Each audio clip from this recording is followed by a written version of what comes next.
Hi friends, thanks for joining me today. Easter Sunday was a long time ago, right? But did you know we're still in the Easter season? Whew, it's a long season. In fact, this is the last day of the Easter season. Next Sunday, we get to have a celebration. I am so excited. But we're still talking about sharing God's love with others today. Our rural friends hear a really big noise and they can't figure out what it is. They go investigate. Let's watch.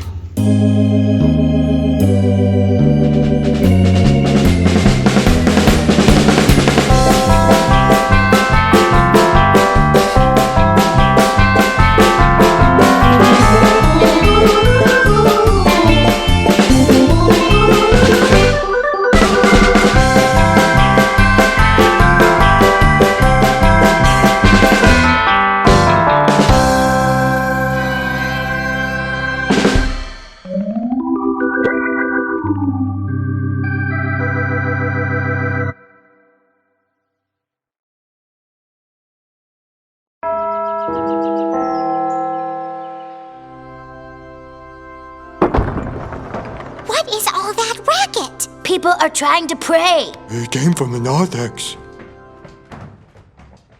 Victor! You broke the statue of Matthias!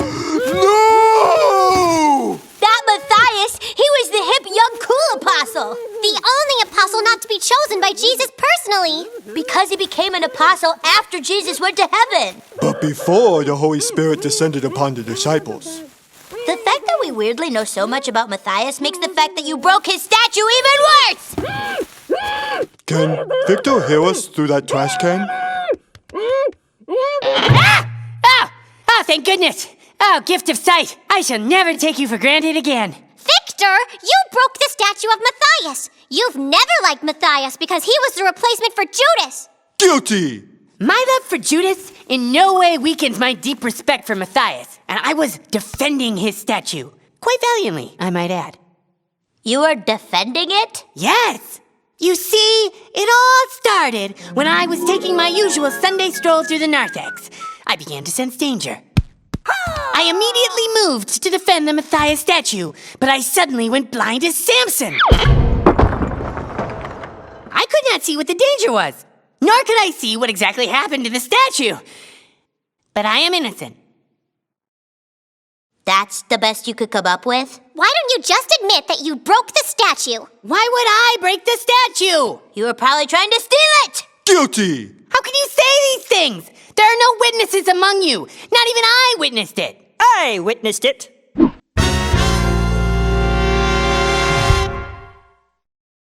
You did? Yes, indeedy do. I called to the stand Montgomery. What did you see, Monty? Well, I was in the narthex playing a game of freeze tag with myself when I saw some really funny-looking zebras. And you could tell no one had taught them how to share marshmallows. And when Victor came in, the zebras ran up the walls, but they dropped their marshmallows, and that's when they threw a trash can on Victor and knocked over the statue of Matthias. They really do like their marshmallows. Are you sure that's what you saw, Monty? Yeah, it seems a little far-fetched. I know, that's what I saw. Monty was witness to the events, just as Matthias was witness to the miracles performed by Jesus. I guess it would go against all Matthias and his statue stood for if we ignored the word of an eyewitness. You'd all be hypocrites. All right, Victor, we believe you, but only because Monty witnessed it. Innocent.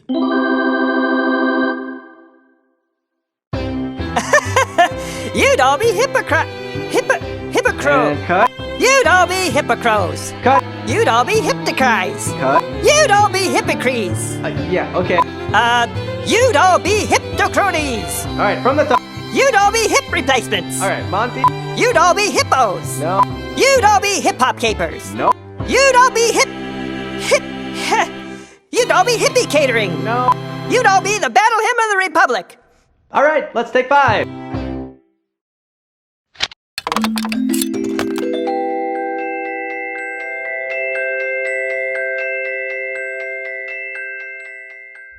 Do you think that the kids doubted Monty? Do you ever have questions? Did you know it's okay to have questions, to ask about God's big love? Because there's lots of questions I have about God's love, but that's okay. I still know that God has great big love, but that doesn't mean that I know everything. Well, let's read our story. We're going to read from the World Story Bible. We're going to read in the New Testament, all the way in the book of Acts. Our story is called The Disciples Choose. In Acts chapter 1, verses 15 through 17 and 21 through 26.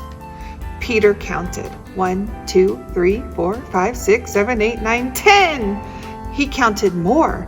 11, 12, 13, 14, 15, 16, 17, 18, 19, 20. How many believers are at this meeting? Peter asked. There were almost too many to count. About 120 believers crowded around Peter. We need 12 disciples to teach about Jesus, began Peter. Without Judas, there is only 11 of us. Help us pick one new disciple. The crowd wondered who it should be. We should pick someone who followed Jesus, Peter said. Someone who saw Jesus after he rose from the dead. Who should it be? Our royal friends say, pick me, I could do it. They already picked the new disciple, Otto. You are about 2,000 years too late. A rumble went through the crowd. Someone yelled, pick Barsabas. Choose Matthias, called another. We have two good choices, said Peter. Both are followers of Jesus, but we can only pick one. Let's ask God to help us choose. All 120 believers and 11 disciples prayed. Dear God, you know Matthias inside and out. You know Barsabas inside and out. Please show us who you choose to be our new disciple. After praying, the 11 disciples cast lots. All those watching held their breath. Who would be the next disciple? It's Matthias, Peter called. Let's welcome him. We now have 12 disciples who can be leaders and teach about Jesus. I wonder why we don't cast lots to decide things anymore. Why do you think the believers talked to God to ask God for help? They prayed. Do you pray? Do you pray and tell God about your happy things and your worries and struggles? I do, and it really helps. You can pray anywhere. You can pray out where there's a whole bunch of people around with your quiet inside voice, or you can pray before bed, before you eat. You can pray in the bathtub if you want. Any place is a good place to talk to God. Part of being a disciple is to see things like God sightings, things that remind you of God, and to share with others what you see. So I thought we could play a game instead of our craft. Our game is an I Spy game. You can spy something around wherever you are, and you can go, oh yeah, that reminds me of God. And you can give clues and play I Spy with somebody around you. Doesn't that sound like fun? I love to play I Spy with my kids. All right, my friends, you have an awesome day, and I will see you again soon. Bye-bye.